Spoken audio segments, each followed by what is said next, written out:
Hello friends, मैं फिर से आ चुका हूं आप लोगों के लिए एक नए एपिसोड के साथ। तो हेलो गाइस, मैं हूं राज और आप लोग देख रहे हैं राज द स्टोरी। तो आज का वीडियो शुरू करने से पहले मैं आप लोगों को बता दूं, अगर आप लोग चैनल पर नए आए हो तो प्लीज़ चैनल को लाइक सब्सक्राइब एंड कमेंट जरूर कर देना। तो शुरू करते हैं आज का स्टोरी, तब तक के लिए बाय बाय। च 447 परजीवियों की रानी। अगर कोई किसी को आमने सामने के युद्ध में मारता है तो उस योद्धा को स्वर्ग की प्राप्ति होती है। पर कोई योद्धा सामने वाले से आमने सामने की लड़ाई ना लड़ते हुए छुपकर हमला करता है और अपना बाहरी दिखावा मासूम रखता है, ऐसे योद्धा को सीधा नर्क प्राप्त होता है। ऐसे धोखेबाज योद्धा योद्धा कहलाने के लायक नहीं होते। पर क्या हो वो योद्धा एक परजीवी हो? क्या हो अगर वो मासूम इंसानों के भेष में आतंक फैलाने की कोशिश कर रहा हो? ऐसे जीव के लिए भैरव के पास कौन सा दंड है? शौर्य आज एक अजीब से दिखने वाले गांव में पहुंचा था जहां के लोगों को एक ऐसे ही परजीवी द्वारा नियंत्रित किया जा रहा था जिसे खुली आंखों से देखना तक संभव नहीं था। जैसे ही शौर्य और उसके साथियों ने गांव के प्रवेश द्वार से गांव में प्रवेश किया, उन सभी को दो सुंदरियों ने स्वागत करने के हेतु ग्लास भरकर शरबत दिया। अतिथि, आपका हमारे शिकारपुर गांव में स्वागत है। ये हमारे गांव की प्रथा है कि मेहमानों का शीन निकालने के लिए हम उन्हें ये शरबत पिलाते हैं। उनकी बात सुनकर शौर्य ने कुछ नहीं कहा, बस उस शरबत भरे ग्लास को निहारने लगा। फिर उसने टेलीपैथी से अपने दोस्तों से कहा, भाई लोग, अब मुझे समझ आ गया है कि लोगों के शरीर में ये परजीवी कैसे प्रवेश कर गया होगा। इन शरबत से भरे ग्लास में हजारों की संख्या में परजीव मौजूद है। इनमें से कोई एक हमारे शरीर की केंद्रीय चेता संस्था पर नियंत्रण प्राप्त करेगा और हम लोग इनकी रानी के इशारों पर नाचने लगेंगे। क्या तुम इसे आजमाना चाहोगे? ये सुनकर सम्राट ने तुरंत उल्टी करने का नाटक किया और पीछे हट गया। वहीं अंजने ने सिर्फ मुस्कान दी और कहा, मैं शाकाहारी हूं तो मैं मांस नहीं खा सकता। तभी शेरा ने अपने मुंह पर हाथ रखा और बोला, अपन तो बस एक कुत्ता है। अपन के केंद्रीय वो जो भी है वो खराब हो चुकी है। अपन भी नहीं पिएगा। उनके रिएक्शन देखकर शौर्य को हंसी आई और फिर उसने उन सुंदरियों को देखा और बोला, देवियों, आपके आतिथ्य के लिए धन्यवाद, पर हम आपका ये शरबत पान नहीं कर सकते। हम ऐसे प्रवासी हैं जो हम बाहर ना ही कुछ भी खाते हैं और ना ही पीते हैं। हमें क्षमा करे। शौर्य की बात सुनकर दोनों लड़कियों के चेहरे काले हो गए, पर उन्होंने फिर भी फीकी हंसी के साथ उन्हें अंदर आने के लिए रास्ता दे दिया। शौर्य और उसके साथियों के अंदर आते ही उसी गांव के मध्यवर्ती क्षेत्र में एक बंद कमरे में एक बूढ़ी औरत ने आंखें खोली और बोली, ये शिकारपुर है और यहाँ शिकार को मनमानी करने का कोई अधिकार नहीं होता। ऐसा कहकर वह बुढ़िया अपनी जगह से खड़ी हो गई और कमरे से बाहर की तरफ चलने लगी। जैसे जैसे उसके कदम आगे बढ़ रहे थे वैसे वैसे वह बूढ़ी औरत जवान होने लगी। जब वो दरवाजे के सामने पहुंची तो वो एक मादक और सुंदर औरत में बदल गई। उसके शरीर पर पहने कपड़े बैंगनी रंग में बदल गए। उसके कपड़े काफी भड़काऊ लग रहे थे और उसके शरीर के कई अंग जरूरत से ज्यादा दिखाई दे रहे थे। शौर्य और उसके साथी गांव के गलियों से होते हुए यहाँ वहां घूम रहे थे। यहाँ उन्होंने फल सब्जियां देखी, कपड़े, हथियार और मुर्गियां, भेड़े, बतख, कुछ अजीब से दिखने वाले छोटे जानवर भी देखे। इन्हें यहाँ गांव के किसान बेचने के लिए आए थे। पर जाहिर है कि ये सभी लोग परजीवी से नियंत्रित थे। पर हर कोई ऐसे व्यवहार कर रहा था जैसे वो लोग असली इंसान है। शौर्य उन सभी की हरकतों पर नजर बनाए था, पर उसे कुछ भी अजीब नहीं लग रहा था। मानो उनके यहाँ आने से इन लोगों को कोई फर्क ही नहीं पड़ा हो। ये किसी गेम के एनपीसी की तरह थे। शौर्य ने फिर मन में ही सोचा, लगता है इन लोगों को पूरी तरह से नियंत्रित किया जा रहा है और कोई इनसे एक पूरे नाटक की रचना करके उनके साथ खेल रहा है। सिस्टम ने इस बात पर कहा, होस्ट, मुझे लगता है आपने अभी तक एक बात नोटिस की होगी कि कोई भी इंसान यहाँ ना ही झगड़ रहा है और ना ही बहस कर रहा है। यहाँ तक कि वस्तुओं का मोल भाव भी नहीं कर रहा है। ये तो कोई आम इंसान नहीं कर सकता। ये सुनकर शौर्य ने एक तिरछी मुस्कान के साथ कहा, तुमने सही कहा। अगर ऐसा नहीं है तो हम क्यों नहीं इनसे पंगे लेते और उन्हें आजमाते हैं। अगर ये आम इंसान की तरह भड़क गए तो हम समझ लेंगे कि ये लोग इंसानों की तरह कोई भावना प्रकट करते भी है या नहीं। शौर्य ने उसके बाद एक फल वाले के पास जाकर उसके फलों का मोल भाव करना शुरू किया। पहले तो वो इंसान शौर्य के मोल भाव को देखकर हल्के से चौंक गया, फिर भी उसने शौर्य से मोल भाव करने की कोशिश की। पर शौर्य ने ठान लिया था कि वो इस दुकानदार को ऐसा परेशान करेगा कि वो खुद परेशान होकर मुझसे लड़ने के लिए मजबूर हो जाएगा। शौर्य ने उन फलों को इतना कीमत गिराकर मांगा कि वो बेचने वाला आदमी भी हैरान हो गया। जिस फल के 1 किलो की टोकरी को 100 चांदी के सिक्के लगाने थे, वहां शौर्य ने उसे सिर्फ 1 चांदी के सिक्के में मांगा। उस आदमी ने पहले तो कुछ सोचने की कोशिश की, मगर अचानक उसने सीधा कहा, इस फल का निर्धारित मूल्य 100 चांदी के सिक्के है। आपको इसे 100 चांदी के सिक्कों में ही खरीदना चाहिए। इस पर शौर्य ने कहा, नहीं, मुझे ये बस एक सिक्के में ही चाहिए। उस पर उस आदमी ने थोड़ा आक्रामक होते हुए कहा, 100 चांदी के सिक्कों का मूल्य निर्धारित किया गया है। तुम इसे अब 100 सिक्कों में ही खरीदोगे। शौर्य भी थोड़ा आक्रामक हुआ और बोला, अगर ऐसी बात है तो मैं नहीं खरीदूंगा। चलो यहाँ से चलते हैं। ऐसा कहकर शौर्य मूड गया और वहां से जाने लगा। शौर्य को ऐसे बिना फल खरीदे जाता देखकर वो आदमी बेचैन हुआ और उसके आगे आकर बोला, ग्राहक को अगर कुछ खरीदने कहा जाता है तो उसे इसे खरीदना ही पड़ेगा। गांव के सरपंच नाराज हो जाएंगे। उस आदमी की ऐसी अजीब बात सुनकर शौर्य ने आंखें सिकुड़ी और बोला, जाओ फिर अपने सरपंच से कह दो कि मैंने खरीदने से मना कर दिया है। इतना कहकर शौर्य ने उस आदमी को बगल में हटाया और आगे बढ़ने लगा। पर आगे जो हुआ वो उसकी कल्पना से परे था। वहां मौजूद सभी लोगों ने आगे आना शुरू किया और उसे उन फलों को खरीदने की जिद पकड़ने लगे। पर उन सब की बातों से एक बात स्पष्ट हो रही थी कि वो सभी लोग गांव के सरपंच का हवाला दे रहे थे। शौर्य ने मन ही मन सोचा, हो ना हो इस गांव का जो भी सरपंच है उसके हाथ में ही इनकी कमान होनी चाहिए। शौर्य ने आखिर में इन सभी लोगों से परेशान होकर अपने शरीर की हल्की आभा को मुक्त कर दिया और सारे लोग दूर जाकर गिर गए। जब सभी लोग उससे दूर हो गए शौर्य ने एक चैन की सांस ली।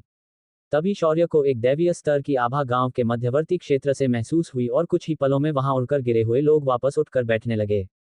तुरंत सब के सब किसी रोबोट्स की तरह तेजी से पीछे हटने लगे और अपने घुटनों पर बैठ गए। तभी एक मीठी और सुरीली आवाज शौर्य के कानों पर पड़ी, मेरे इस शिकारपुर में लगता है कोई साधक आए हैं, उनका यहाँ मैं गांव की सरपंच होने के नाते स्वागत करती हूँ। तभी शौर्य के सामने एक खूबसूरत महिला चलते हुए उसकी तरफ आते हुए दिखाई दी। उसकी चाल किसी सुपर मॉडल की तरह लग रही थी। उस औरत ने आकर्षक और भड़काऊ कपड़े पहने थे। शौर्य की एक पल के लिए आंखें फैल गई पर अगले ही पल उसका चेहरा वापस सख्त हो गया, क्योंकि सिस्टम ने जो स्क्रीन पर दिखाया उसे देखकर उसके मन में क्रोध की ज्वाला भड़क उठी। नाम, अमर परजीवी रानी। स्तर, दैवीय स्तर। जाति, ये जीव समरलोक का स्थानीय जीव नहीं है। ये दूसरे ग्रह से आया परजीवी जीव है। इसका आगमन समरलोक में 2 साल पहले हुआ था। शौर्य ने फिर उस औरत को देखा और तंज भरी मुस्कान के साथ कहा, तो वो आप हैं महान सरपंच जिसके आदेश पर ये लोग आंख बंद करके विश्वास करते हैं। इधर सम्राट और अंजने ने भी उस औरत की अजीब शक्तियां महसूस की थी। शेरा ने ये महसूस तो नहीं किया था पर उसकी नाक अचानक सिकुड़ गई और बोला, भाई अपन को इसके अंदर से इंसान की गंध नहीं आ रही पर ये पटाखा लग रही है। ये सुनकर शौर्य ने मुस्कुराते हुए कहा, जानी ये औरत इंसान नहीं है और इसका असली रूप देखेगा तो तेरी ये पटाखा फुसकी बम लगेगी। ये सुनकर शेरा ने मुंह बनाया और उस औरत को देखने लगा। उस औरत ने अपनी जीभ अपने ओंठों पर फेरी और बोली, साधक आप गलत कह रहे हैं। मैं बस इस गांव की एक मामूली सरपंच हूँ। मेरा काम है इन मासूम लोगों को अच्छा जीवन जीने का तरीका सिखाना। बेचारे मेरी बात को बस मानते हैं तो इसमें मैं क्या कर सकती हूँ। शौर्य ने उसकी बात पर अपना सिर हाँ में हिलाया और फिर उसने अपनी आंखों को उस औरत के ऊपर फेरा और बोला, तो क्या एक परग्रह से आया परजीवी अब यहाँ के लोगों को अच्छा जीवन जीने का तरीका सिखाने की बात कर रहा है। शौर्य के ऐसे उसकी पहचान उजागर करने से उस औरत के कदम ठिठक गए और उसके चेहरे का रंग उड़ गया। फिर उस औरत ने अपना सिर ना में हिलाया और बोली, मुझे लगा कि मुझे कोई भी साधक पहचान नहीं पाएगा, पर देखो तुमने तो मुझे एक ही नज़र में पहचान लिया। मैं तुमसे काफ़ी प्रभावित हो गई हूँ। पर वो क्या है ना कि तुमने मुझे पहचान लिया हो पर तुम मेरा कुछ भी नहीं बिगाड़ पाओगे। उस औरत ने पूरे आत्मविश्वास से इस बात को स्वीकार किया और शौर्य को अब खा जाने वाली नज़रों से देखने लगी। शौर्य ने उस औरत के भाव तुरंत समझे और अपने साथियों को उसने तुरंत सतर्क होने का इशारा किया। अगले ही पल शौर्य के हाथ में उसकी चंद्रहास थी, वहीं सम्राट के हाथ में उसकी दिव्य तलवार थी, तो अंजने ने अपनी गदा को हाथ में ले लिया। शौर्य ने चंद्रहास की नोक को उस औरत की तरफ किया और बोला, तुमने इन मासूम लोगों को अपने पाश में फंसाकर उनसे ऐसे अमानुष व्यवहार किया है, इसलिए आज मैं तुम्हें दंडित करूंगा। इस समरलोक पर परग्रह से कोई आए और यहाँ के इंसानों के साथ खेल करे ये मुझे बिल्कुल भी पसंद नहीं है। शौर्य की ये बात सुनकर वो औरत हंसने लगी और बोली, एक मामूली साधक होने के बावजूद तुम बातें बहुत बड़ी कर रहे हो बच्चे। क्या तुम खुद को समरलोक के स्वामी समझते हो क्या? एक दिन मैं इस पूरे समरलोक पर अपना साम्राज्य प्रस्थापित करूंगी, तब तुम जैसे साधक मेरा कुछ भी नहीं बिगाड़ सकते। ऐसा कहकर वो औरत जोर जोर से हंसने लगी और उसकी गर्दन ऊपर की ओर मुड़ गई। फिर उसके शरीर का आकार बदलने लगा। उसकी खाल अचानक सूजने लगी और एक सफेद रंग के बिलबिले चमड़े में बदलने लगी। उसका चेहरा भी बदलने लगा और किसी कीड़े की तरह उसके मुंह में हजारों दांत दिखने लगे। देखते ही देखती औरत एक विशालकाय इल्ली में बदल गई और शौर्य के सामने रेंगने लगी। उस कीड़े ने एक जोरदार आवाज की और घसीटते हुए शौर्य और उसकी साथी की ओर बढ़ गई। शौर्य ने तुरंत इशारा किया और वो सभी लोग बिजली के फुर्ती से हवा में उठ गए और फिर एक के बाद एक चारों ने मिलकर इस कीड़े के ऊपर हमला कर दिया। शौर्य की चंद्रहास किसी विशालकाय चाकू की तरह उस कीड़े को बीच से विभाजित करने के लिए उस पर बरस पड़ी। पर अगले ही पल चंद्रहास किसी रबर की गेंद पर लगी हो ऐसा प्रतीत हुआ और दुगनी गति से उसका वार उलट गया और शौर्य चंद्रहास के साथ दूर जाकर गिर गया। सम्राट की बिजली की तलवार ने भी सुनहरे रंग की बिजलियों से कीड़े के ऊपर हमला किया, पर सारी बिजलियां उसके शरीर से परावर्तित होकर चारों तरफ उड़ गई। अंजनी की गदा जैसे ही उस कीड़े के शरीर से टकराई, वो भी किसी गेंद की तरह वापस उड़ गई। तभी शेरा ने अपना जबड़ा खोला और सीधा उस कीड़े के शरीर का मांस नोचने के लिए आगे गया, पर उसके साथ भी वही हुआ जो बाकियों के साथ हुआ। उसके दांत जितनी ताकत से उस कीड़े के शरीर में घुसे, उतनी तेजी से वो वापस बाहर निकल गए, जिस वजह से शेरा का जबड़ा खुल गया और खुला ही रह गया। चारों की हालत एकदम खराब हो चुकी थी। इस कीड़े की शक्तियां बहुत ही भयानक थी। इसे कीड़े को चारों के हमले बिल्कुल भी भेद नहीं पाए थे। तभी सिस्टम की चिड़ी हुई आवाज आई, होस्ट, मैंने तुम्हें पहले ही सूचित किया था कि ये कीड़ा एक अमर परजीवी है। इसे ऐसे नहीं मारा जा सकता। इसकी त्वचा किसी बिलबिले रबर की तरह है। ये सुनकर शौर्य ने अपने हाथ की चंद्रहास को वापस रख लिया और अपने कपड़े झटकते हुए खड़ा हो गया और बोला, इस ब्रह्मांड में कोई भी अमर नहीं होता। हर किसी की मृत्यु अटल होती है। इसकी भी मृत्यु किसी ना किसी तरीके से होनी ही चाहिए। इस पर सिस्टम ने कहा, इसे सिर्फ एक ही तरीके से मारा जा सकता है। सिस्टम की बात पूरी होने से पहले ही शौर्य बीच में बोल पड़ा, क्या तो हम इसे मार सकते हैं? सिस्टम, जल्दी बताओ मुझे कि इसे कैसे मारना है।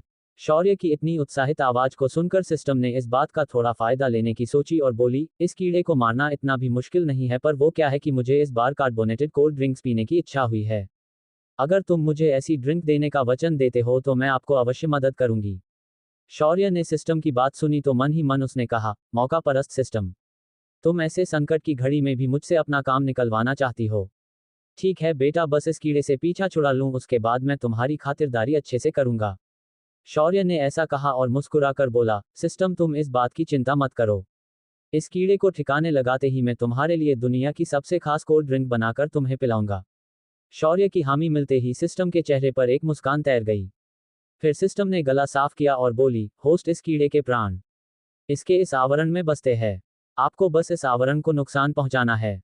सिस्टम की बात सुनकर शौर्य पहले से अधिक उतावला हो गया और बोला, हाँ पता है मुझे, पर अब मुझे ये बताओ कि इसे किस शक्ति या हथियार से मारना है। क्या जवाब देगी सिस्टम शौर्य को? किस चीज से इस कीड़े को मारा जा सकता है? क्या शौर्य इस कीड़े को सच में मार भी पाएगा? 448 तमस की चाल और दिव्य गुरुकुल में स्वागत। इस ब्रह्मांड की हर चीज नश्वर है। जिसका जन्म हुआ है उसकी मृत्यु निश्चित है। जिसका जन्म नहीं हुआ वही सच्चा अमर है। जिसका मरना तय है वो निश्चित रूप से मरेगा, और जिसके मारने की बहुत कम संभावना है उसे शौर्य किसी ना किसी तरह से मारकर ही रहेगा। शिकारपुर गांव में शौर्य ने जब मासूम लोगों को एक परजीवी द्वारा नियंत्रित करके उनका उत्पीड़न करते हुए देखा तो उसका खून खौल गया। उसने सीधे सीधे उन परजीवियों की रानी को ही चुनौती दे डाली। पर ये परजीवियों की रानी एक अमर परजीवी निकली जो कभी मर नहीं सकती थी। पर शौर्य का मानना था कि वो उसे मार सकता है और उस कीड़े को मारने का मार्ग सिस्टम के पास था। होस्ट, इस अमर परजीवी को मारने के लिए आपको किसी ऐसे जीव की मदद लेनी होगी जो इस ब्रह्मांड में इससे भी ज्यादा भयानक माना जाता हो। और खुशी की बात यह है कि आपके पास वो जीव आपके इस अजीब से भाग्य की वजह से पहले ही है। ये सुनकर शौर्य थोड़ा सोच में पड़ गया और बोला, सिस्टम, मेरे पास तो मेरे अपने इतने सारे दिव्य और पौराणिक जीव है, अब उनमें से कौन इसे मार सकता है? इसमें इतना कंफ्यूज होने की जरूरत नहीं है होस्ट, आपकी तारा इसे संभाल लेगी। सिस्टम का ये जवाब सुनते ही शौर्य ने तुरंत तारा को डायमेंशन से बाहर बुला लिया। तारा के बाहर आते ही उसने एक जोरदार दहाड़ मारी और बोली, अबे किसकी इतनी औकात हो गई बे, जो इस दीदी को उसकी नींद से जगाने की हिम्मत करे? अपन उसका मुंह तोड़ देगी। तारा की बात सुनकर शौर्य ने हल्के से गला साफ किया और बोला, वो तारा, वो मैं था जिसने तुम्हें अभी अभी बाहर बुलाया था। वो क्या है ना कि हमारे सामने एक समस्या आ खड़ी हुई है। मुझे लगता है कि इससे सिर्फ तुम ही निपट सकती हो। शौर्य की आवाज सुनकर तारा लपक कर शौर्य के पास गई और उसने पहले शौर्य के हैंडसम चेहरे को जी भरकर चाट लिया, फिर बोली, क्या बॉस, पहले बोलना था ना? अपन को लगा बच्चों ने मेरे साथ कोई शरारत की है। डायमेंशन के वो छोटे छोटे बच्चे अक्सर मुझे ऐसे परेशान करते हैं। कोई नहीं, बोलो किसको निपटाने का है? लेकिन शौर्य उसे उसके सवाल का जवाब दे पाता उससे पहले शेरा बोला, वो क्या है ना छोटी, वो अपन लोगों के सामने वो जो सांड जितना बड़ा जीव दिख रहा है ना, उसे तेरे को निपटाना है। साला मतलब साली बहुत मोटी चमड़ी की है। अपन के जबड़े की भी उसने लगभग वॉट लगा डाली थी। तारा ने शेरा की ओर देखा तो पाया कि आज उसका जबड़ा थोड़ा सुजा हुआ है। तारा ने फिर मुड़कर उस कीड़े को देखा जिसने शेरा की ये हालत कर दी थी। तारा की जैसे ही उस कीड़े पर नजर पड़ी, उस कीड़े का शरीर थोड़ा सिकुड़ गया और उसने एक छोटी चीख निकाली, मानो वो तारा के सिर्फ उपस्थिति से ही डर गया हो। एक अंतरिक्ष के दूसरे ग्रह पर रहने वाला परजीवी होने के नाते वो अच्छे से जानती थी कि तारा की पहचान क्या है। पूरे अंतरिक्ष में ये जीव अन्न श्रृंखला में सबसे ऊपर है। इसे शिकारियों का भी शिकारी कहना गलत नहीं है। पर ये जीव शौर्य के आदेश को ऐसे मान रहा था जैसे शौर्य का ओहदा उससे बहुत ज्यादा ऊपर था। तारा ने अपने एक पंजे का नाखून किसी स्विच ब्लेड की तरह बाहर निकाला और उसे उस कीड़े की ओर बढ़ा दिया। कीड़ा उस नहीं को अपनी ओर आता देख यहाँ वहां घसीटते हुए हिलने लगा, पर तारा का नाखून फिर भी उसकी तरफ ही बढ़ता हुआ दिखाई दे रहा था, क्योंकि तारा अपने शरीर का आकार बढ़ा रही थी। तारा के ऐसा करने से आखिर में उस कीड़े ने हार मान ली और अपने इंसानी रूप में आ गया। पर यह रूप उस मादक महिला का नहीं था, बल्कि एक बूढ़ी औरत का था। उसने तुरंत अपने घुटनों पर बैठकर कहा, क्षमा करे महामहिम, मैं तुच्छ परजीवी खुद को इस ग्रह पर आकर इसे अपने नियंत्रण में लेने की चेष्टा कर बैठी। तारा का बढ़ता हुआ नाखून वहीं रुक गया और तारा उसे एकदम तुच्छ नजरों से देखने लगी। तभी शेरा बोला, सिस्टर, इसके इस रूप पर मत जाना। कुछ देर पहले ये एकदम पटाखा लग रही थी, अब तुम्हारे सामने ये नाटक कर रही है। इसे पंचर कर दो और इसकी सारी हवा निकाल दो। साली ने अपन के जबड़े की वॉट लगा डाली है। तभी शौर्य ने भी शांति से कहा, तारा, शत्रु पर दया दिखाना यानी खुद पर अन्याय करना होता है। कुछ शत्रु सिर्फ मिटाने के लायक ही होते हैं। शौर्य की बात सुनकर मानो तारा को कुछ समझ आ गया हो और उसने अपना नाखून उस बूढ़ी औरत के रूप में बैठे कीड़े की ओर बढ़ा दिया। तभी उस बूढ़ी औरत ने हड़बड़ाते हुए कहा, रुकिए, मुझे मत मारो, मैं तो बस किसी के आदेश का पालन कर रही थी। उसकी बात सुनकर शौर्य ने ठंडी आवाज में पूछा, और ये तुम्हें ऐसा करने के लिए आदेश देने वाला कौन है? शौर्य के सवाल पर उस बूढ़ी औरत ने थोड़ा घबराते हुए कहा, अंधेरे के देवता तमस। उन्होंने मुझे बताया था कि मैं ऐसे इंसानों की सेना बनाऊं जो भैरों के लिए उसके शत्रु का काम करे। इन इंसानों का उपयोग करके वो भैरों के विरुद्ध इंसानों को भड़काना चाहता था। उसका जवाब सुनकर शौर्य ने अपनी दाढ़ी को सहलाया और बोला, ये तो काफी रोचक बात है। विश्वास नहीं हो रहा है कि तमस ऐसा षड्यंत्र भी मेरे विरुद्ध रचेगा। लगता है उसने आने वाले समय के लिए अच्छे से तैयारी करके रखी है। मुझे अब लग रहा है कि इस तमस के पास हमें जल्द ही जाना चाहिए। तभी शेरा बोला, इस कमीने का पूरा जन्म ही ऐसे नपुंसक लोगों की तरह षड्यंत्र रचने में चला गया है। इसके जितना डरपोक कोई नहीं है। इसका गेम तो माँ भैरवी ने तभी बजाया होता, पर वो वचन से बंद ही है। शेरा की बात सुनकर शौर्य ने अपनी आंखें सिकुड़ की और उसने मन में सोचा, अब ये कौन सा वचन है जिस वजह से माँ भैरवी ने इस कमीने को जीवित छोड़ रखा है। लगता है मुझे माँ भैरवी से इस बारे में गहराई में बात करनी पड़ेगी। जहां तक इस शेरा का सवाल है, ये मुझे कुछ भी नहीं बताएगा। फिर शौर्य ने तारा को देखा और बोला, तारा, भले इसने सब कुछ हमारे सामने बता दिया है, पर जब तक ये नहीं मरेगी हम इन मासूम गांव वालों को नहीं बचा पाएंगे। इसलिए तुम्हें पता है कि इसके साथ क्या करना है। तारा ने शौर्य की बात को सुना और फिर उस बूढ़ी औरत के रूप में घुटनों पर बैठे कीड़े के माथे पर तेजी से अपना नाखून लगा दिया। अचानक उस कीड़े का शरीर हवा में किसी गोल चक्रवात की तरह घूम गया और उसके अंदर ढेर सारी अंतरिक्ष की ऊर्जा ने प्रवेश किया। पलक झपकते ही उसका शरीर टुकड़ों में बंट गया और उसे कृष्ण विवह के अंदर खींच लिया गया। उस बूढ़ी औरत, या कहे कि उस परजीवी को कुछ भी करने का मौका नहीं मिला और वो खत्म हो गई। उसके मरते ही गांव के सभी लोग एक के बाद एक जमीन पर बेहोश होकर गिर गए। शौर्य ने अपने साथियों को तुरंत इशारा किया, फिर अंगूठी से अपनी कठपुतलियों को बाहर निकाला और उन्हें तुरंत लोगों को एकत्रित करने का आदेश दे दिया। कुछ पलों की मेहनत के बाद शौर्य और उसके साथियों ने गांव के सभी लोगों को एक जगह पर लाकर सुरक्षित रूप में लिटा दिया। उसके बाद शौर्य ने उन सभी की चेतनाओं को सुरक्षित करने के लिए चेतना वृद्धि औषधियों का निर्माण किया और तेजी से एक काढ़ा बनाकर उसे सभी लोगों को पिला दिया। लगभग 4 घंटों की मेहनत के बाद धीरे धीरे गांव के लोग होश में आने लगे। उनके होश में आते ही गांव के लोगों को शौर्य ने उनके साथ क्या हुआ और किसने किया ये सब कुछ अच्छे से समझा दिया। जब गांव वालों को ये बात पता चली, उनके चेहरे पीले पड़ गए। आज उस गांव का हर कोई मौत के द्वार से बचकर सही सलामत वापस आ चुका था। शिकारपुर गांव का मामला निपटाने के बाद शौर्य ने तारा को डायमेंशन में भेज दिया। उसके बाद शौर्य सम्राट और अंजने शेरा के साथ अपने सफर पर आगे निकल गए। अगले 4 दिनों का सफर तय करने के बाद शौर्य और उसके साथी अंत में दिव्य गुरुकुल पहुंच ही गए। दिव्य गुरुकुल के लोग भी आज स्वागत समारंभ की तैयारियां कर रहे थे। ऊपर से आज यहां हजारों लोगों की भीड़ उमड़ पड़ी थी। जब इस भीड़ को शौर्य ने देखा तो उसे कुछ अजीब लगा, पर तभी उसकी नजर दीवार पर लगे विशाल पर्दे पर गई जिस पर सुंदर अक्षरों में लिखा था, भैरव के दर्शन के लिए आने वाले लोगों का यहाँ स्वागत है। ये देखकर शौर्य को बहुत अजीब लगा। तभी शेरा बोल पड़ा, भाई, लगता है तेरी पहचान पहले ही दिव्य गुरुकुल को मालूम पड़ चुकी है। तू तो वो बन गया, क्या कहते हैं उसे, सेलिब्रिटी। शौर्य ने शेरा की बात सुनकर अपनी नाक को रगड़ा और बोला, मुझे नहीं लगता ऐसी कोई बात होगी, क्योंकि दिव्य गुरुकुल ने मुझ पर भैरव के नाम का उपयोग करने का आरोप लगाया था। लगता है इन्होंने अपना ही कोई भैरव चुन लिया होगा। शौर्य की बात लगभग 100% तक सही थी, पर शौर्य के साथियों ने इस बात पर विश्वास नहीं किया। सम्राट ने कुछ सोचते हुए कहा, हो सकता है उन्हें बाद में सच्चाई पता चल चुकी हो तो उन्होंने तुम्हें भैरव स्वीकार कर लिया हो। कुछ भी हो, पर भैरव तो तुम ही हो सकते हो। ऐसे कैसे कोई आम इंसान भैरव बन सकता है? शौर्य ने सिर्फ अपनी गर्दन हाँ में हिलाई और नए शिष्यों के स्वागत के लिए बने प्रवेश द्वार पर पहुंच गया। चलते चलते उसने अपने सभी साथियों को बाहर बुला लिया जिनका चयन इस गुरुकुल में हुआ था। अभिमान, सम्राट, अंजने, आरंभ, समर और शेरा सभी लोग एक साथ शौर्य के साथ प्रवेश द्वार पर स्वागत के लिए खड़े शिष्यों के पास पहुंच गए। यहाँ लगी हुई भीड़ नजर आ रही थी। लगभग 300 लोग यहाँ कतार बनाकर हाथ में अपने टोकन लेकर खड़े थे। शौर्य भी यहाँ आकर चुपचाप कतार में खड़ा हो गया। पर वहीं से कुछ दूरी पर खड़े आचार्य शंभुनाथ ने शौर्य और उसके साथियों को पहचान लिया और तुरंत उसने कुछ वरिष्ठ शिष्य को बुलाकर कुछ आदेश दिया। कुछ ही पलों में वो सारे वरिष्ठ शिष्य शौर्य और उसके साथियों के पास पहुंच गए।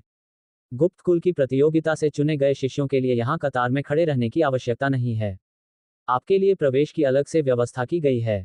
ये सुनकर शौर्य और उसके साथियों ने एक नज़र एक दूसरे को देखा और फिर उन वरिष्ठ शिष्यों के साथ वहां से दूसरी ओर चले गए।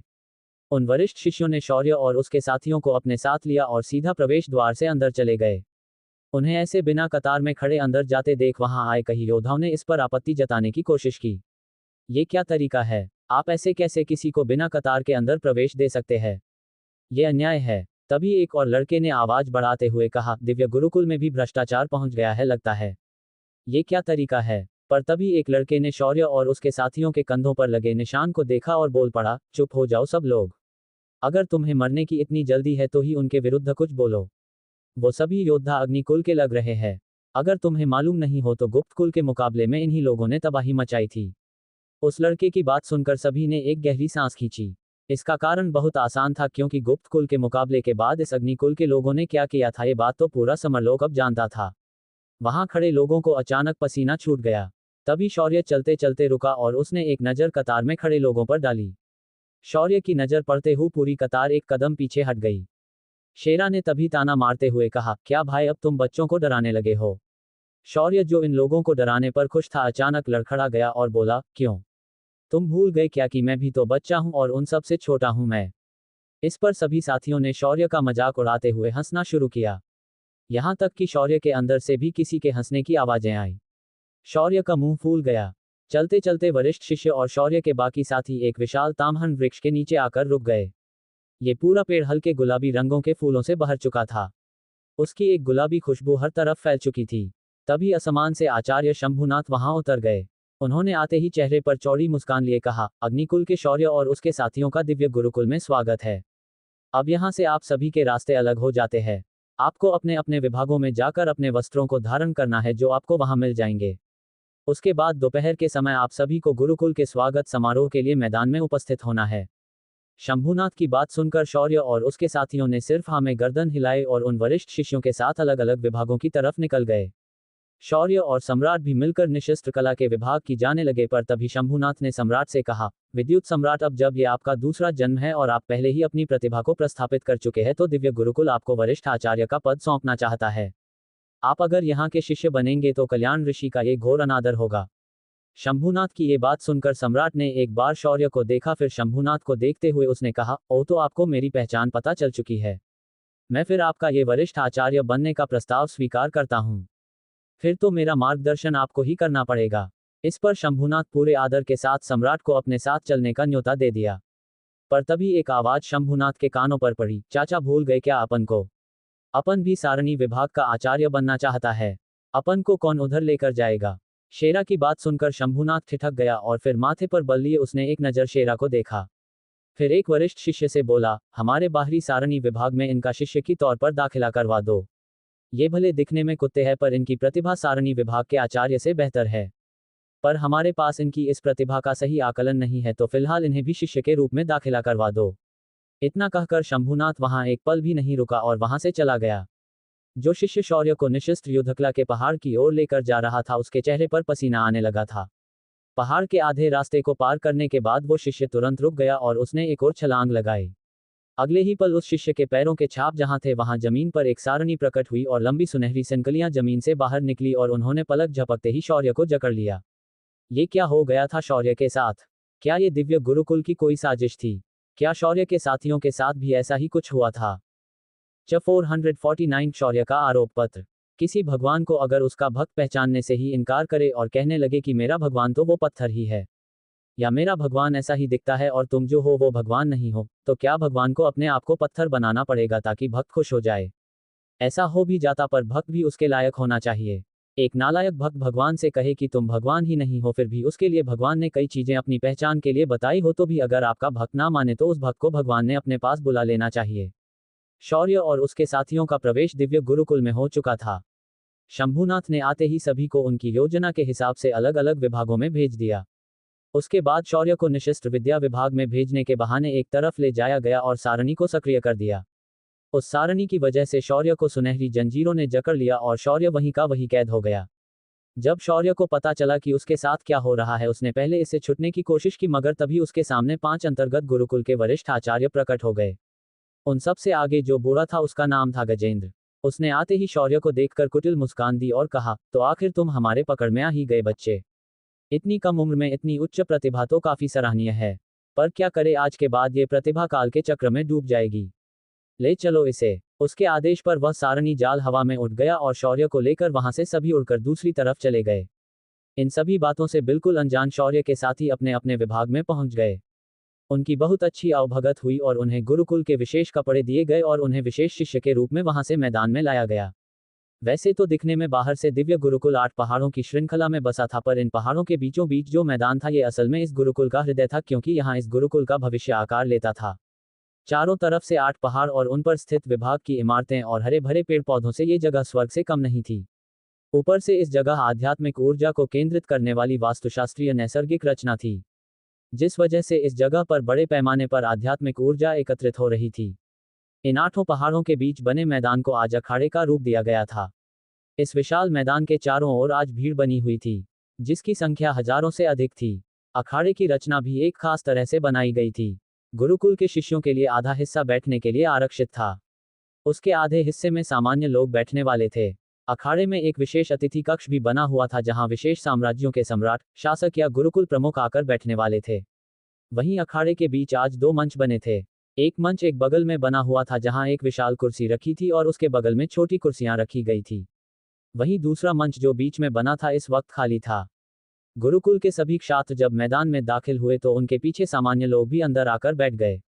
उसके बाद गुरुकुल के बाहरी आचार्य अंदर आए, उनके बाद विभाग प्रमुख आए। अंत में गुरुकुल के आंतरिक आचार्य और विभाग प्रमुख अंदर से। अंत में गुरुकुल के वरिष्ठ असमान से देवताओं की तरह वहां उतरे और मैदान के बगल में बने मंच की कुर्सियों पर जाकर बैठ गए। अब वक्त था विशेष अतिथियों का। गुरुकुल के वरिष्ठ गजेंद्र मंच पर जा पहुंचा और ऊंची आवाज में बोला, आज के इस स्वागत समारोह में मकर साम्राज्य के सम्राट मार्तंड पधारे हैं। उनके इतना कहते ही मार्तंड हवा से उड़ते हुए अपने अंगरक्षकों के साथ उतरा और विशेष अतिथि कक्ष में जाकर खड़ा हुआ, पर उसने अभी बैठने की हिम्मत नहीं की। उसके बाद कुछ गुरुकुलों के प्रमुखों के नाम लिए गए। उन सभी के आगमन के बाद गजेंद्र ने एक गहरी सांस ली और सभी पर एक नजर फेरी और उन्होंने अपनी असली बात बोलना शुरू किया। आज के इस समारोह में गुरुकुल अपनी नई प्रतिभाओं का परिचय आप लोगों से करवाना चाहेगा, पर उससे पहले गुरुकुल का एक और दायित्व है जिसे हमें निभाना है, और वो ये है कि उचित न्याय करना। जैसे कि आप सभी जानते हैं, पिछले कुछ महीनों से पूरे मकर साम्राज्य और उसके आसपास के क्षेत्रों में बहुत सारी उथल पुथल मची है। कई हजारों साल पुराने कुल और राज्य नष्ट हुए हैं, पर जब इन सब के पीछे का कारण देखा जाता है तो सामने सिर्फ एक नाम आता है। फिर गजेंद्र ने एक गहरी सांस ली और दर्शकों पर एक नजर फेर कर बोला, अग्निकुल का युवराज शौर्य। शौर्य ने मध्य क्षेत्र में दाखिल होते ही अपने धराकुल के विरुद्ध के प्रतिशोध की घोषणा कर दी थी। जब तक ये मामला शौर्य और सिर्फ धराकुल का था, हम लोग उसमें बिल्कुल भी प्रतिभागी बनने वाले नहीं थे। पर शौर्य ने अपने घमंड और शक्तियों के नशे में चलते रास्ते में आने वाले कई कुल, गुरुकुल और राज्य नष्ट कर दिए। इसमें लांछित कुल और उनका गुरुकुल भी शामिल था। यहाँ की तबाही इतनी भयानक थी कि शौर्य के द्वारा प्रयोग किए गए इस हमले में लांछित कुल के राज्य के आसपास की सारी जमीन रेत बन चुकी है। जब गजेंद्र ये सब कुछ बोल रहा था तब दर्शक दीर्घा में नए शिष्यों की श्रेणी में बैठे उसके साथियों की मुट्ठियां भींची हुई थी। पर तभी शेरा जो शांत था बोल पड़ा, शांति भाइयों, शांति बनाए रखो, क्योंकि एक भयानक मृत्यु का तूफान यहाँ आने वाला है। शेरा की बात सुनकर मानो शौर्य के साथियों को कुछ याद आ गया हो और उनके ओंठों पर तिरछी मुस्कान आ गई। इधर मंच पर खड़े गजेंद्र ने अपनी बात को आगे बढ़ाते हुए कहा, शौर्य ने इसके बाद आयुष कुल, जिसे स्वतंत्र अस्तित्व माना जाता था और उसे मकर साम्राज्य का अभय प्राप्त था, उस कुल को शौर्य ने एक ही रात में नष्ट कर दिया। इसका कारण कुछ भी नहीं, बस अपने मन की ईर्ष्या को शांत करने के लिए ये सब किया था।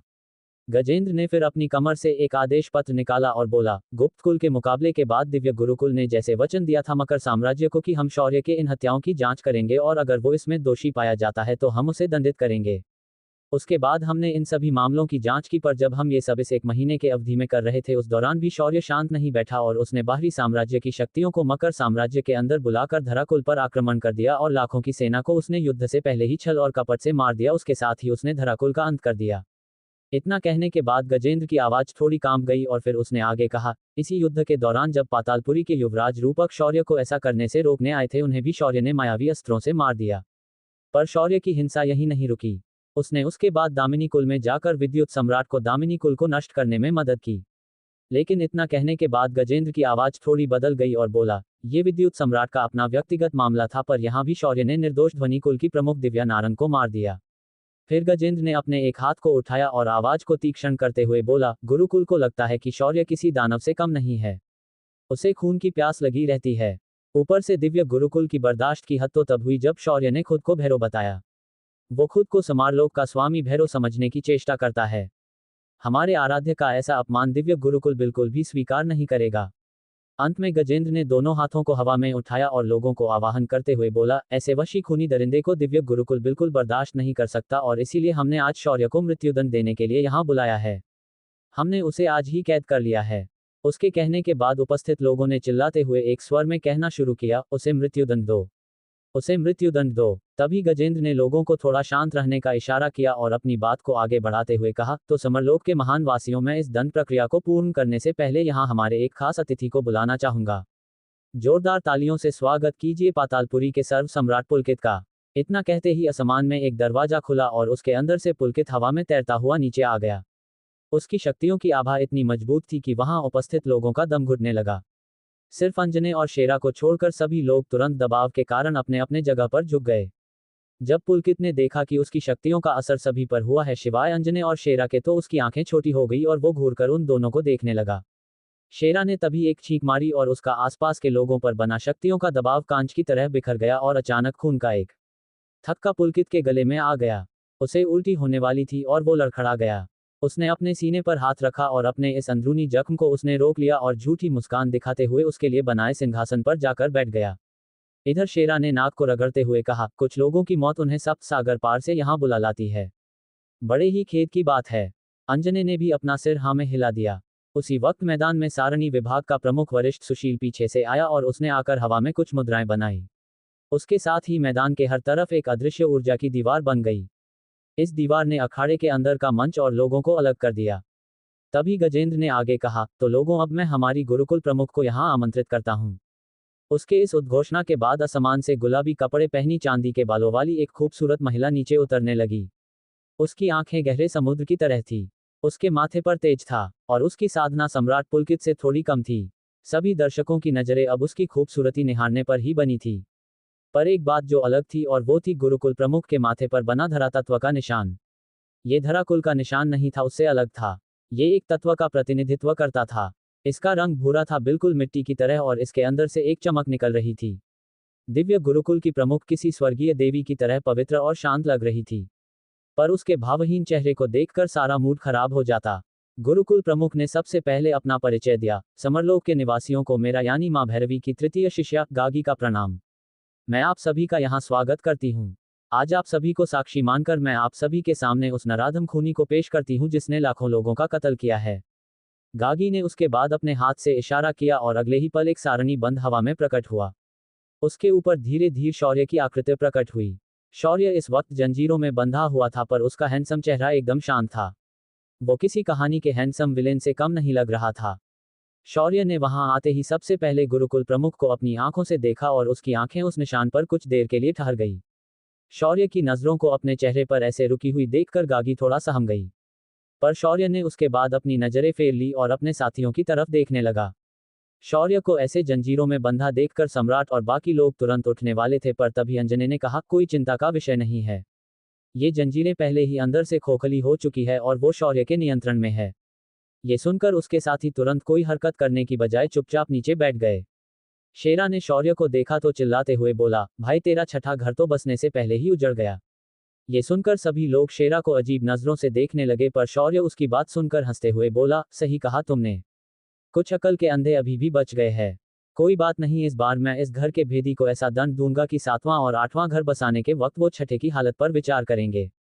शौर्य की बात उसके साथियों के अलावा किसी को समझ में नहीं आई, पर उसे ऐसे निडर होकर बात करते सुनकर गागी को बेहद गुस्सा आया और उसने झल्लाते हुए कहा, बेशर्म नीच दानव, अपना ये सड़ा हुआ मुंह बंद रख वरना मैं तेरी जुबान खींच लूंगी। उसकी बात पर शौर्य ने अकड़ के साथ कहा, याद रख बुढ़िया, तू जो बोल रही है मैं ये सब तेरे साथ करूंगा। ये सुनकर गागी का पारा चढ़ गया और उसने अपनी उंगली को हिलाया और शौर्य को जमीन से मिट्टी निकली और उसने जकड़ लिया। उसके बाद कुछ पाषाण पत्थर नुकीले कांटों की तरह उस मिट्टी से बाहर निकले और उन्होंने शौर्य के पैरों की हड्डियों को भेद दिया। पर शौर्य के चेहरे पर कोई भी दर्द के भाव नहीं थे, वो शांति से वहां खड़ा था। शौर्य से जिस प्रतिक्रिया की गागी को उम्मीद थी वो नहीं हुई तो उसका गुस्सा और बढ़ गया, पर उसने खुद को शांत रखा और बोली, मैं तुमसे बाद में निपटूंगी। उसके बाद गागी ने एक विशाल आकार का संचार मोती निकाला जो लगभग एक फुटबॉल जितना बड़ा था। उसने उस पर हाथ रखा और सक्रिय किया। दूसरी तरफ से जब जवाब आया तो उसने दोनों हाथ जोड़कर कहा, माते, मैंने उस दुष्ट दानव नराधम शौर्य को कैद कर लिया है, आप उसे दंड देने के लिए आ जाए। गागी की आवाज में विलक्षण आदर था, पर दूसरी तरफ से ठंडी आवाज आई, पुत्री गागी, तुम्हारे निवेदन पर मैं वहां आ रही हूं, पर दंड किसे देना है और किसे नहीं ये तो भैरव ही तय करेंगे। ऐसा कहकर संपर्क कट गया।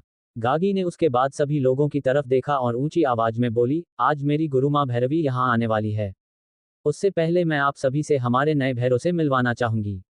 माँ भैरवी के आशीर्वाद मिलते ही भैरव की पूर्ण विरासत मेरे इस शिष्य को मिल जाएगी। गागी की बात खत्म होते ही मैदान के कोने से मंच पर एक जवान लड़का चलते हुए आया। उसकी चाल में घमंड और अकड़ दोनों कूट कूट कर भरे हुए थे। उसके हाथ में एक काले रंग का त्रिशूल था जो एक दिव्य आभा को प्रक्षेपित कर रहा था। क्या माँ भैरवी शौर्य को दंडित करेंगी? क्या शौर्य खुद को छुड़ाकर कैसे साबित करेगा कि वही असली भैरव है? क्या गागी छठी योगिनी बन पाएगी? 450 ड्राफ्ट। कहते हैं कि पौंड्रिक नाम का एक योद्धा महाभारत काल में पृथ्वी पर था। फिर गजेंद्र ने अपने एक हाथ को उठाया और आवाज को तीक्ष्ण करते हुए बोला, गुरुकुल को लगता है कि शौर्य किसी दानव से कम नहीं है, उसे खून की प्यास लगी रहती है। ऊपर से दिव्य गुरुकुल की बर्दाश्त की हद तो तब हुई जब शौर्य ने खुद को भैरव बताया। वो खुद को समारलोक का स्वामी भैरव समझने की चेष्टा करता है। हमारे आराध्य का ऐसा अपमान दिव्य गुरुकुल बिल्कुल भी स्वीकार नहीं करेगा।